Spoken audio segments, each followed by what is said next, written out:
कोल्हापूर महानगरपालिका निवडणुकीसाठी सुरू असलेली प्रचाराची रणधुमाळी आज थांबली आहे। मतदानाच्या पार्श्वभूमीवर प्रचारासाठी देण्यात आलेली वेळ संपल्यानंतर आजपासून प्रचाराच्या तोफा थंडावल्या आहेत।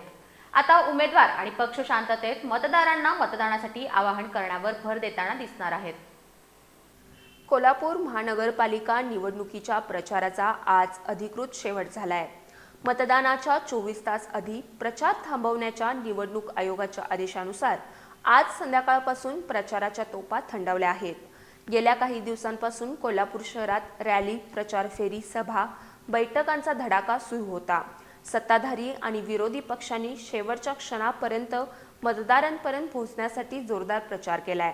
आज अखेरच्या दिवशी अनेक उमेदवारांनी प्रभागांमध्ये पदयात्रा, घरोघरी भेटी देत मतदारांशी थेट संवाद साधलाय। तसंच काही ठिकाणी मतदारांना शांततेत मतदान करण्याचं आवाहन करण्यात आलंय।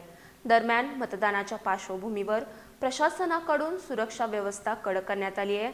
संवेदनशील भागात अतिरिक्त पोलीस बंदोबस्त तैनात करण्यात आला असून आदर्श आचारसंहिता काटेकोरपणे पाळण्याचे निर्देश देण्यात आले आहेत। आता कोल्हापूरकरांचं लक्ष 15 तारखेच्या मतदानाकडे लागले असून कोणाच्या पारड्यात सत्ता जाणार याचा फैसला मतपेटीत बंद होणार आहे।